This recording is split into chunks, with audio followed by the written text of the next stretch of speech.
세계 정치, 경제, 사회, 문화의 중심지 미국. 최근 미국 사회에서 논란의 중심이 된 이슈가 있다. 바로 화학물질인 비스페놀 A의 안전성 공방이다. 그러던 2012년 3월, 이 논란을 종식시킬 만한 의미 있는 결과가 발표됐다.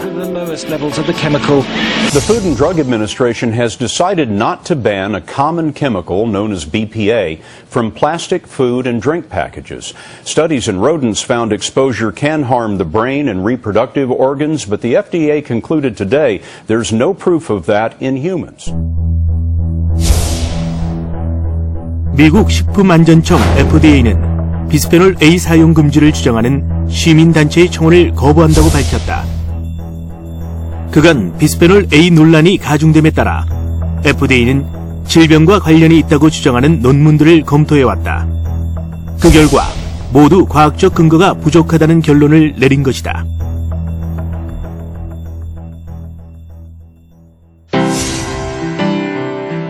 이로써 미국에서 화학물질은 유해성이 입증되지 않는 한 금지되어서는 안 된다는 원칙이 다시 한번 확인됐다. 또한 비스페놀 A가 인체에 그 어떠한 악영향도 미치지 않는다는 것이 입증되었다.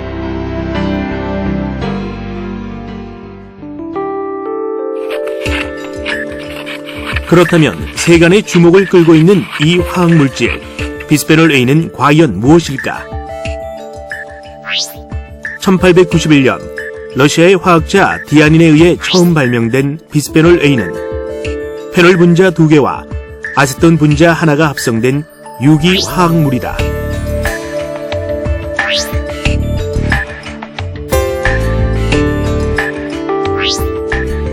이 비스페놀 A를 기본 원료로 만든 것이 폴리카보네이트다.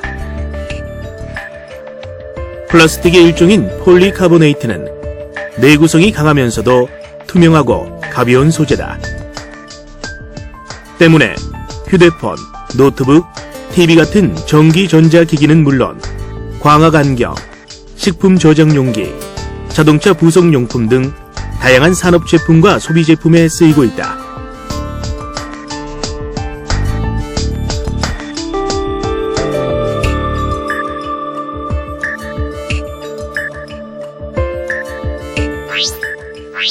또한 비스페놀 A는 에폭시 수지의 원재료이기도 하다. 금속, 도료, 목재 등에 쓰이는 접착제이자 캔 내부의 코팅제로 사용되고 있다.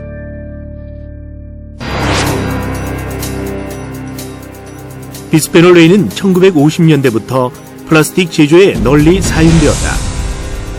특히 폴리카보네이트는 유리처럼 투명하지만 강도는 수백 배 강해 20세기 최고의 신소재로 각광받았다.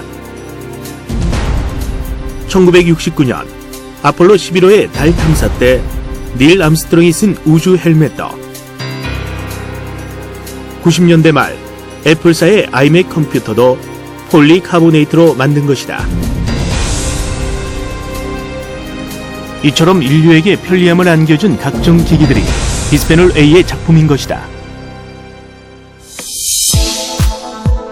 최근 과학적 근거가 부족함에도 환경 호르몬에 대한 다소 선정적이고 부정적인 언론 보도가 홍수를 이루고 있다.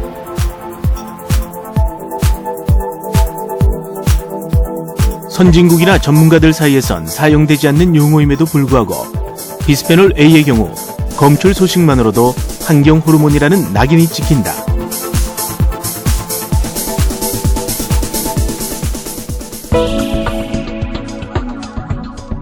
정말 비스페놀 A는 환경 호르몬, 즉 내분비계 장애 물질일까?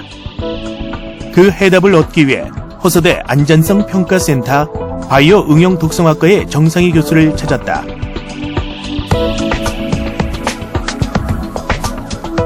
정 교수는 오랫동안 비스페놀 A와 같은 화학물질을 연구해온 독성학 전문가다. 또한 한국인 최초의 세계보건기구 WHO의 전문위원이기도 하다. 세계적인 전문가인 정상희 교수의 의견을 들어봤다.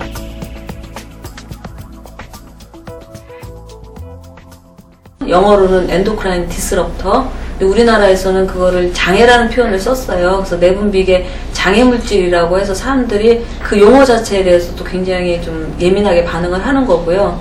근데 실제적으로 BPA는 학계에서 지금 정의하기로는 우리나라 용어로 한다면은 내분비계 장애 추정 물질이에요. 그러니까 현재로서 내분비계 장애 물질로서 그러니까 판정되지 않은 물질이죠. WHO와 같은 세계적인 기관에서 입증하듯 비스페놀 A는 환경 호르몬이 아니다. 학계를 비롯해 국제적으로 보편타당한 용어는 내분비계 조절 물질이다.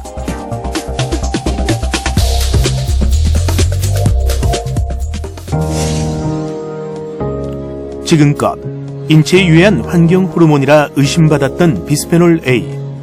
마침내 비스페놀 A가 내분비계 장애 물질이 아니라 내분비계 조절 물질임을 뒷받침하는 결과가 나왔다.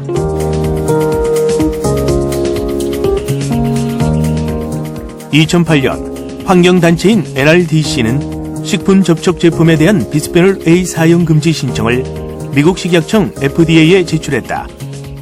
이에 FDA는 4년여에 걸친 검토 끝에 지난 2012년 3월 그 답변을 내놓았다. 비스페놀 A 사용 금지를 제안한 시민 탄원서에 대한 FDA의 답장이 그것이다. 내용은 다음과 같다.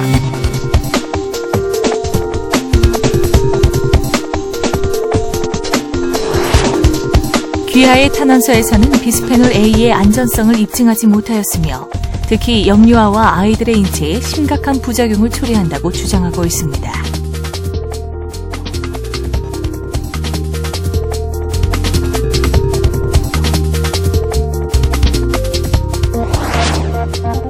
가장 큰 우려는 전립선, 유방 또는 다른 생식기관에서의 병리적 변화와 신경행동적 변화가 있다라고 주장한 부분입니다.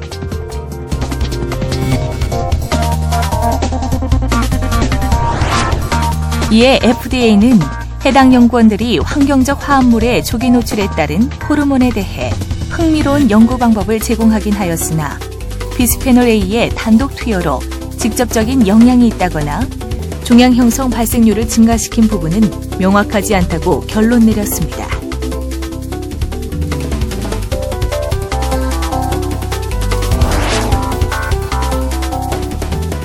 NTP 논문에 인용된 연구들을 재검토한 결과 비스페놀 A가 설치류의 전립선이나 사람에게 전립선암을 유발한다는 주장은 근거가 불충분하며 전립선과 요로 발달에 대한 비스페놀 A 영향을 이해하기 위해서는 추가적 연구가 더 필요하다고 결정 내렸습니다.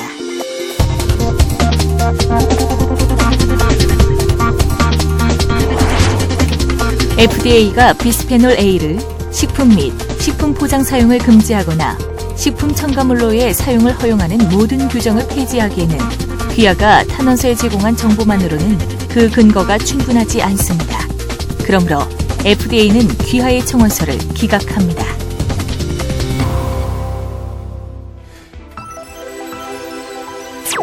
세계 주요 선진국들은 비스페놀 A의 일일 섭취 허용량 TDI를 설정, 소비자들이 안심하고 사용할 수 있도록 법적 규정까지 마련해놓고 있다.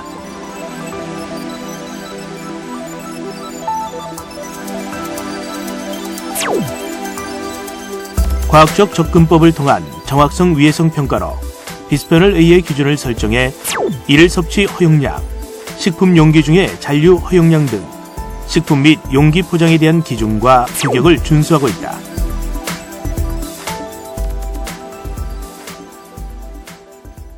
우리나라에서 0.6mg 그 이상이 초과된 예가 없었고요.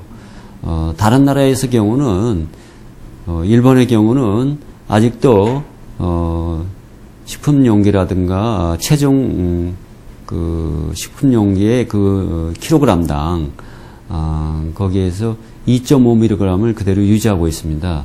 그래서 우리나라는 유럽과 마찬가지로 굉장히 강화된 그러한 기준치를 갖고 있는 것이고요. EU의 위해성 평가 보고서가 발표한 소비자 노출 시나리오 역시 소비자에게 노출되는 비스페놀 A의 양이 법적 규정에 훨씬 못 미치는 극미량임을 여실히 보여주고 있다.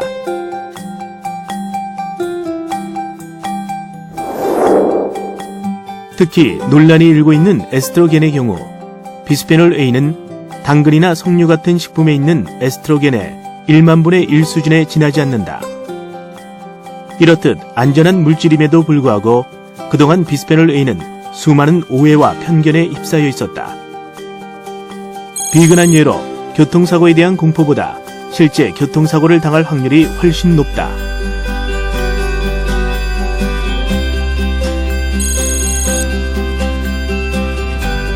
생선 가시의 경우도 마찬가지. 대부분의 경우 위험 지각보다 실제 위험이 더 빈번히 발생하게 마련인데 반대로 비스페놀 A는 사람들이 갖고 있는 공포에 비해 실제 위험은 미비한 수준이다. 이처럼 소비자들의 막연한 우려와 달리 비스페놀 A의 검출량은 매우 안전한 수준이다. 일상에서 노출되는 비스페놀 A가 몸에 유해할 확률은 벼락을 맞을 확률보다도 낮다. 그만큼 비스페놀 A가 위해하다는 과학적 근거는 아직 어디에도 없다. Let me add some more things that we've been sponsoring recently. Maybe that would be more useful information on research we've sponsored. We also have sponsored a number of studies that are aimed at trying to understand how much BPA are people really exposed to. Is it a low level or is it a high level? Very important information for assessing safety is to know how much are we exposed to. And so we've sponsored a number of studies in that area, and what we find consistently from all of those is that people are only exposed to extremely low levels, levels that are far below the safe intake level that has been established by government agencies around the world. That's very important information for any risk or safety assessment. 독성학의 아버지 파라셀수스는 모든 물질은 독성이 있으며 독이냐 약이냐는 양의 차이라고 말했다.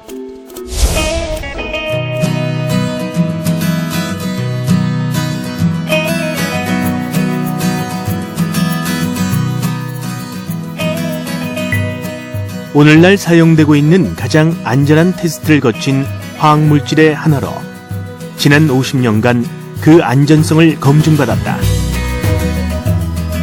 세상에서 가장 안전한 화학물질이자 가볍고 견고하며 경제적인 인류 최고의 발명품.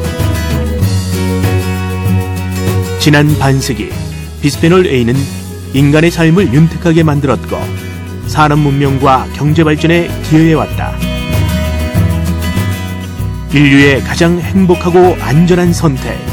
그것이 바로 비스페놀 A다.